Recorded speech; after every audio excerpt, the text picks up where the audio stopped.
आप देख रहे हैं अनहोनी। तो चलिए बढ़ते हैं आज की इस कहानी की ओर। ये उन दिनों की बात है जब मेरे दादाजी रेलवे में काम किया करते थे। रेलवे से मेरा मतलब ये है कि दादाजी जगह जगह अपनी टीम के साथ रेल की पटरी बिछाने का काम करते थे। उस जमाने में ना तो उतनी सुविधाएं हुआ करती थी और न ही गांव देहातों में ज्यादा लोग रहा करते थे, जिस वजह से जब भी कभी दादाजी को पटरी बिछाने घर से दूर दराज इलाकों में जाना पड़ता था तो तब दादाजी कई दिनों तक अपने घर नहीं लौट पाते थे। उन्हें साइट पर ही टेंट लगाकर रहना पड़ता था। सुनने में ये जितना आसान लगता है असल में है उतना ही मुश्किल, क्योंकि कभी कभी तो दादाजी को ऐसे इलाकों में भी रहना पड़ता था जहां आसपास आबादी का नामो निशान तक नहीं होता था। ऐसे में दादाजी को खाने पीने की काफी तकलीफें आती थीं। खैर, एक बार की बात है, दादाजी अपनी टीम के साथ काफी दूर एक जगह पर पटरी बिछाने गए हुए थे। वो जगह दादाजी के गांव से काफी दूर थी। रेल पटरी जहां बिछाई जा रही थी वहीं पास ही में एक बड़ा सा तालाब था। दिन भर दादाजी और उनके मजदूरों ने कड़ी मेहनत की। मई का महीना था, ऊपर से धूप इतनी तेज जैसे सबको जला ही देगी। शाम होने के बाद जब काम खत्म हुआ तो सारे मजदूर अपने अपने घर को निकलने लगे, क्योंकि वो सारे वहीं आसपास के थे।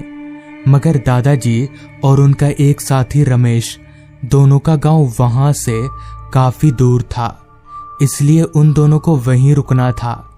तभी रमेश ने दादाजी से कहा, आज बहुत गर्मी है यार, बारिश हो जाए तो सही रहेगा, रात को आराम से सो पाएंगे। इस पर दादाजी बोले, बात तो तेरी सही है, पर आसमान तो पूरा साफ है, लग नहीं रहा कि बारिश होगी। खैर, दादाजी और रमेश दोनों मिलकर वहीं पास ही में तंबू लगाने लगे, जिसके अंदर उन्हें आज रात गुजारनी थी। तंबू लग जाने के बाद रमेश ने दादाजी से कहा, एक काम कर, तू यहीं बैठ, मैं बाजार से कुछ खाने पीने का लेकर आता हूं। बैठ पाएगा ना अकेले? तो इस पर दादाजी बोले, हाँ, तू आराम से जा, मैं बैठा हूं ना यहाँ पर। जिसके बाद रमेश अपनी साइकिल लेकर बाजार की तरफ चला गया। चूंकि बाजार वहां से काफी दूर था तो जाहिर सी बात है कि रमेश को वापस लौटने में काफी समय लगेगा। ये सोचकर दादाजी पास के तालाब के किनारे जाकर बैठ गए। आसपास का माहौल पूरा शांत था, ना ही आसपास कोई आवाज आ रही थी और ना ही कोई आदमी दिख रहा था। ऐसे शांत माहौल का सुख दादाजी अभी ले ही रहे थे कि तभी अचानक उनके कानों में कहीं से एक आवाज आई, जैसे दो लोग आपस में बात कर रहे हों। दादाजी ने नजर घुमाकर अपने चारों तरफ देखा, पर वहां दूर दूर तक कोई नजर नहीं आया। जहां थोड़ी देर पहले तक दादाजी को उस तालाब के किनारे पर बैठकर सुकून मिल रहा था, वहीं अब पता नहीं क्यों दादाजी का दम सा घुटने लगा था। लिहाजा दादाजी वहां से उठकर अपनी तंबू के पास आ गए और तभी दादाजी का ध्यान आसमान पर गया तो अब आसमान का रंग धीरे धीरे बदलने लगा था। काले काले बादल आसमान को अपने आगोश में लेने लगे थे और देखते ही देखते आसमान काले बादलों से पूरा ढक गया और काफी तेज बारिश शुरू हो गई। बादलों की गर्जन वैसे तो सामान्य ही होती है, पर उस सन्नाटे भरे माहौल में वो आवाजें दादाजी को अंदर तक हिला दे रही थी। आसपास बिल्कुल आधी रात जैसा अंधेरा हो चुका था और दादाजी तंबू के भीतर एक लालटेन जलाकर बैठे हुए थे। रमेश को बाजार गए हुए लगभग 1-1.5 घंटे बीत चुके थे। हालांकि अब तक तो उसे आ जाना चाहिए था। दादाजी अभी ये सोच ही रहे थे कि तभी बाहर की तरफ से उन्हें किसी साइकिल के चैन की आवाज आने लगी। दादाजी समझ गए कि ये रमेश ही होगा। उन्होंने तंबू का पर्दा हटाया और बाहर झांका, पर बाहर इतना अंधेरा था कि दादाजी को कुछ दिखा ही नहीं। उन्होंने अपने पास में पड़ा बैटरी टॉर्च उठाया और जब बाहर मारा तो वो हैरान रह गए, क्योंकि बाहर ना तो कोई साइकिल नजर आ रही थी और ना ही रमेश। दादाजी को एक पल के लिए थोड़ा अजीब तो लगा, मगर फिर उन्होंने सोचा कि शायद ये उनके मन का वहम होगा और उन्होंने तंबू का पर्दा वापस से गिरा दिया। कहीं ना कहीं दादाजी के मन में वो जगह अब खटकने लगी थी, मगर वो क्या करते। लाचार होकर चुपचाप तंबू के अंदर ही बैठे रहें। अब तक रात हो चुकी थी और रमेश अभी तक नहीं लौटा था। इधर भूख से दादाजी का बुरा हाल था। इसी बीच पता नहीं दादाजी को क्या सूझा, उन्होंने तंबू का पर्दा हटाया और टॉर्च मारकर बाहर देखने लगे। तो पहली बार में तो उन्हें कुछ भी नहीं दिखा, पर जब उन्होंने दूसरी बार टॉर्च की लाइट को उस तालाब की तरफ घुमाया तो उनके होश फाख्ता हो गए, क्योंकि तालाब के किनारे पर रमेश खड़ा था और पता नहीं अपने आप से ही बातें कर रहा था। दादाजी को काफी हैरानी हुई कि आखिर रमेश वहां बारिश में कर क्या रहा है और वो तंबू में क्यों नहीं आ रहा। दादाजी ने एक दो बार रमेश को आवाज लगाने की कोशिश भी की, मगर रमेश ने दादाजी की तरफ एक बार पलटकर भी नहीं देखा और चुपचाप वहीं पर खड़ा रहा। बहुत आवाज लगाने के बाद भी जब रमेश की तरफ से कोई जवाब नहीं आया तो मजबूरन उस बारिश में भी दादाजी को तंबू से बाहर निकलना ही पड़ा और वो टॉर्च लेकर चलते हुए रमेश की तरफ जाने लगे। थोड़ा चलने के बाद दादाजी टॉर्च लेकर तालाब के किनारे रमेश के पास पहुंचे तो सच में वो रमेश ही था और पता नहीं अपने आप में ही कुछ बड़बड़ा सा रहा था, जैसे वो किसी से बातें कर रहा हो। जिस पर दादाजी ने रमेश को कहा, यहाँ बारिश में क्या कर रहा है? तू चल, और खाने का सामान कहाँ है? मगर रमेश ने अब भी दादाजी को कोई आवाज नहीं दिया। दादाजी को समझ नहीं आ रहा था कि आखिर रमेश उनके साथ ऐसा बर्ताव क्यों कर रहा है। दादाजी अभी रमेश के कंधे पर हाथ रखकर उसे अपनी तरफ खींचने जा ही रहे थे कि तभी दादाजी की आंखों के सामने से रमेश हवा में धुआं हो गया। दादाजी ठिठक कर एकदम से जमीन पर गिर गए। उन्हें अपनी आंखों पर विश्वास नहीं हो रहा था।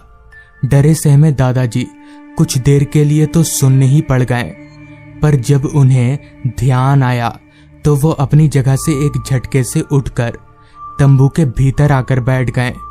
उनका दिमाग बिल्कुल भी काम नहीं कर रहा था। क्या करना चाहिए और क्या नहीं, उन्हें कुछ समझ में नहीं आ रहा था। डरे सहमे दादाजी अभी अपने आप को शांत कराने की कोशिश कर ही रहे थे कि तभी तंबू के बाहर से उन्हें फिर साइकिल की आवाज आई और फिर ये आवाज, जल्दी तंबू का पर्दा हटा, मैं भीग रहा हूं। आवाज रमेश की थी, लेकिन क्या सच में रमेश ही है? दादाजी अभी ये सोच ही रहे थे कि तभी बाहर से दूसरी बार रमेश की आवाज आई, जिसके बाद दादाजी ने तंबू का पर्दा खोला तो सच में वो रमेश ही था और खाने का सामान लेकर आया था। रमेश को देखकर दादाजी की जान में जान आई, मगर दादाजी रमेश को वो सारी बातें बताना नहीं चाहते थे। तभी रमेश दादाजी से बोला, सो रहा था क्या? इतना आवाज लगा रहा हूं, सुनाई नहीं दे रहा था तुझे? तो इस पर दादाजी ने लड़खड़ाती आवाज में कहा, वो बारिश हो रही थी ना, तो शायद आवाज नहीं आ रही होगी। खैर, फिर दोनों ने बाजार से लाया हुआ खाना खाया और दोनों सो गए। रमेश तो बड़ी ही जल्दी सो गया, मगर दादाजी को नींद आने में थोड़ी देरी हुई। देर रात जब दादाजी की आंख खुली तो उन्हें तंबू के बाहर से अजीबोगरीब आवाजें आ रही थी। साथ ही साथ रमेश तंबू से गायब था। रमेश को खोजने के लिए दादाजी तंबू से बाहर निकलकर उन आवाजों की तरफ गए तो उन्होंने जो देखा वो देखकर उनकी सिट्टी बिट्टी गुल हो गई, क्योंकि दो बहुत ही भयानक से दिखने वाले लोग रमेश को फाड़कर खा रहे थे। उन लोगों की शक्लें इंसानी कम और शैतानी ज्यादा लग रही थी। दादाजी समझ गए कि अगर वो यहाँ रुके तो उनकी जान जाएगी, जिस वजह से वो वहां से भागकर सीधे बाजार पहुंचे और रात वहीं कटा दी। बाद में दादाजी को पता चला कि दरअसल उस तालाब में नहाने गए दो भाइयों की डूबकर मौत हो गई थी। तब से उन्हीं दोनों की आत्माएं वहां भटकती रहती हैं और उन्होंने दादाजी को इसलिए नहीं छुआ क्योंकि दादाजी के गले में मजार का ताबीज था। उस दिन के बाद से दादाजी ने वो पटरी बिछाने का काम ही छोड़ दिया। तो दोस्तों, ये थी आज की कहानी। दोस्तों, ये बात आज से काफी साल पुरानी है। उस जमाने के गांव में सुविधाओं की कमी हुआ करती थी। ना तो मोबाइल फोन्स हुआ करते थे और ना ही टेलीविजन। यहाँ तक कि कुछ कुछ घरों में तो शौचालय तक भी नहीं हुआ करता था। कुल मिलाकर वो जमाना आज के दौर से बिल्कुल अलग था। गर्मियों के मौसम में उस जमाने में भी पाठशाला में छुट्टी हुआ करती थी। तो छुट्टी मिलते ही मैंने और मेरे छोटे भाई ने तय किया क्यों ना मामा जी के घर से घूम कर आया जाए। तब मेरी उम्र यही कोई 17 साल की रही होगी और मेरा भाई मुझसे 2 साल छोटा यानी 15 साल का था। घर पर हमने इस बात का जिक्र किया तो पहले तो सबने मना कर दिया, क्योंकि हम दोनों इससे पहले कभी भी अकेले मामा जी के घर नहीं गए थे। मगर काफी समझाने बुझाने के बाद सारे तैयार हो गए। हमारे यहाँ से मामा जी के घर जाने का बस एक ही साधन था, रोडवेज बस, जो कि यहाँ शाम के 4 बजे थी और शाम के 7 बजे तक वो हमें प्रहलादपुर उतार देगी, जहाँ से 4 किलोमीटर पैदल चलने के बाद हम मामा जी के घर पहुंचेंगे। सफर लंबा जरूर था, पर जब तय कर लिया है तो जाकर ही रहेंगे। यही सोचकर हम फटाफट तैयारी करने लगे और ठीक दोपहर के 3 बजे हम दोनों भाई बस में सवार हो गए। थोड़ी घबराहट तो हो रही थी, पर एक बार जब तक ये काम कर नहीं लूंगा डर टूटेगा नहीं, यही सोचकर मैं बस में बैठा रहा। बस का सफर तो आराम से निकल जाएगा, मुझे फिक्र थी तो बस उस 4 किलोमीटर लंबे रास्ते की, जिसे रात के अंधेरे में मुझे पैदल ही तय करना पड़ेगा। खैर, ठीक 3 घंटा लंबा सफर तय करने के बाद हमारी बस प्रहलादपुर पहुंची। हम दोनों भाई बस से नीचे उतरे और हमें उतार कर बस वहां से आगे निकल गई। अजीब बात तो ये थी कि हमारे अलावा वहां पर और कोई भी नहीं उतरा था। चारों तरफ सिर्फ सन्नाटा पसरा हुआ था और अंधेरा तो इस कदर कि हाथ को हाथ दिखाना भी मुश्किल हो, क्योंकि उस जमाने में गांव देहातों तक बिजली भी नहीं पहुंची थी। खैर, एक बैटरी टॉर्च मैं अपने साथ लेकर आया था, तो टॉर्च जलाकर हम लोग मामा जी के घर की तरफ चल पड़े। वो रास्ता जिस पर हम दोनों भाई अभी चल रहे थे, वो रास्ता कम और जंगल ज्यादा लग रहा था। मेरा छोटा भाई, जिसका नाम हीरा था, उसकी शक्ल देखकर ही मुझे पता चल रहा था कि वो डर रहा है। हालांकि मैं डरता नहीं था, मगर उस रास्ते का माहौल ही कुछ ऐसा बन गया था कि अच्छे अच्छे साहसी इंसान भी डर जाएं। इसलिए ना तो मैं कुछ बोल रहा था और ना ही हीरा। हम दोनों चुपचाप बस चले जा रहे थे। चलते चलते अब हम लोग रास्ता छोड़कर जंगल में आ चुके थे। अभी हम दोनों ने जंगल में कदम रखा ही था कि तभी हीरा ने कहा, भैया काफी तेज प्यास लगी है। गला तो मेरा भी सूख रहा था, मगर जंगल में पानी कहाँ मिलेगा। जिस पर मैंने कहा, यहाँ पानी कहाँ मिलेगा, थोड़ी देर रुक जा, घर पहुंचते ही पी लेना। मैंने अभी इतना कहा ही था कि तभी अचानक हमें सामने की तरफ एक बड़ा सा कुआं नजर आने लगा, जिसके ऊपर एक बाल्टी रखी हुई थी। खुशी के मारे मेरा और हीरा का चेहरा वापस से खिल उठा। हम दोनों भागकर उस कुएं के पास गए।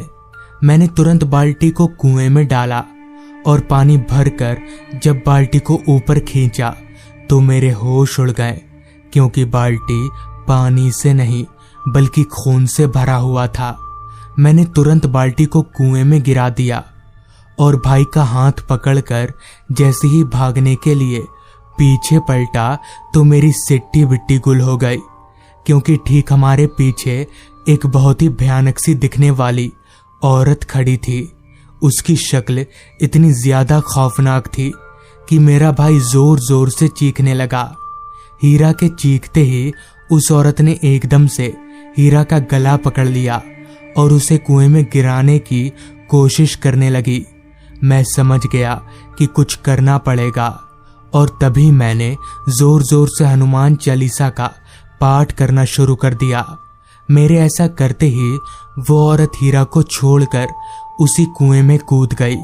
मगर अजीब बात तो ये थी कि उसके कुएं में कूदने पर कोई आवाज नहीं आई।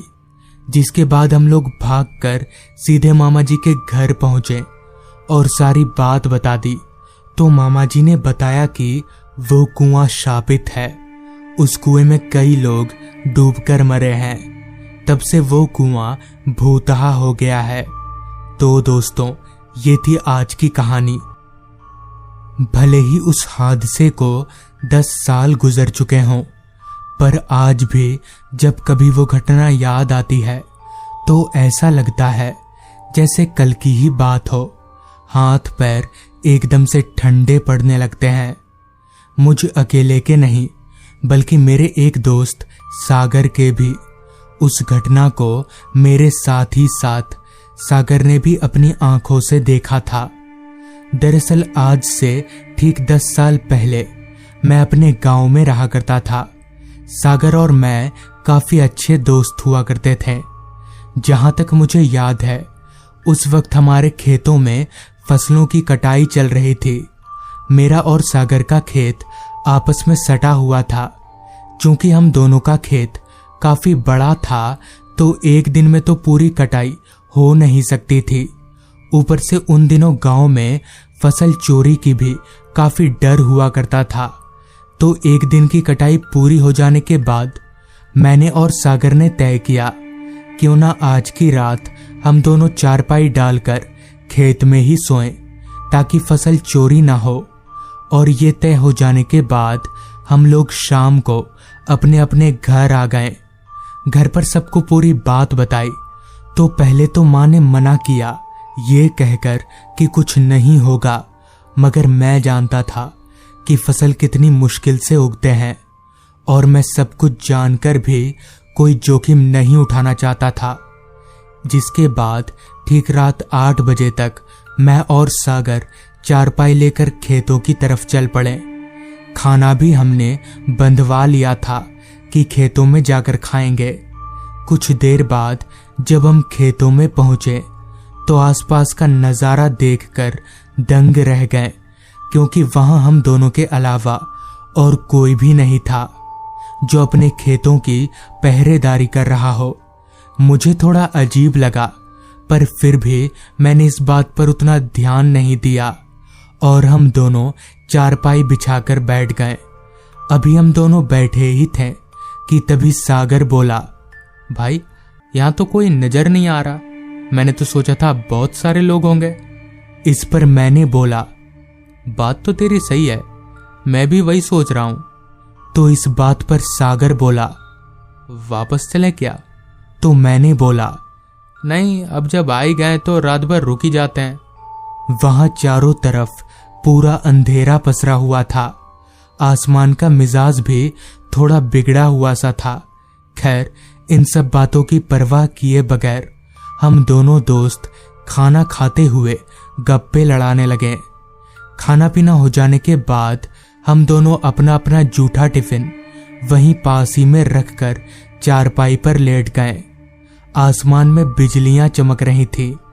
कुछ देर तक तो मैं और सागर जागे हुए बातें कर रहे थे, मगर फिर कब किसकी आंख लग गई पता ही नहीं चला।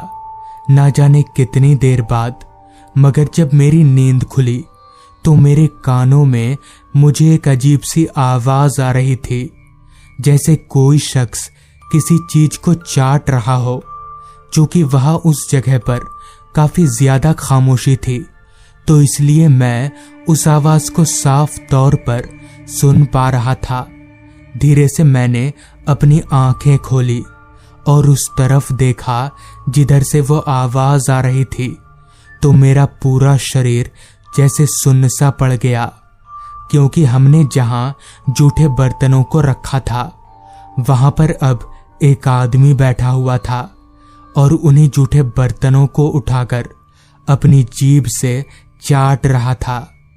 ये सब मैं इतना साफ तौर पर इसलिए देख पा रहा था क्योंकि आसमान में लगातार बिजलियां चमके जा रही थी।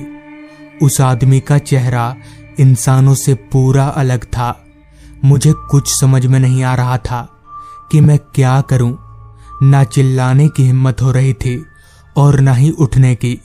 मैंने किसी तरह लेटे लेटे ही सागर को उठाया और इशारा करके उस तरफ देखने को कहा। फिर जब सागर ने भी उस आदमी को देखा तो वो भी मेरी तरह कांपने लगा। वो आदमी लगातार जूठे बर्तनों को चाटे जा रहा था। उसकी जीभ भी आम इंसानों से काफी लंबी थी। अभी हम दोनों लेटे लेटे भगवान को याद कर ही रहे थे कि तभी वो अजीब सा आदमी चलकर हमारे पास आया और झुककर हम दोनों का चेहरा देखने लगा। वो बहुत ही अजीब तरीके से हमारा चेहरा घूर रहा था। डर के मारे मैंने अपनी आंखें बंद कर ली। फिर कुछ देर बाद मैंने जब अपनी आंखें खोली तो तब तक वो आदमी जा चुका था। फिर हमने ना वो खाट उठाया और ना ही जूठे बर्तन, सीधे घर की तरफ दौड़ लगा दी। मगर वो था कौन ये आज तक पता नहीं चल पाया। कुछ गांव वालों का तो ये भी कहना है कि वो एक पिशाच था और अगर हम उसे खाना चाटते हुए टोक देते तो वो हमें मार डालता। तो दोस्तों, ये थी आज की कहानी। अगर आपको ये कहानी पसंद आई हो तो चैनल को जरूर सब्सक्राइब कर लें। तो मैं आपका दोस्त आर्यन जल्द ही मिलूंगा आपसे ऐसी ही एक कहानी के साथ।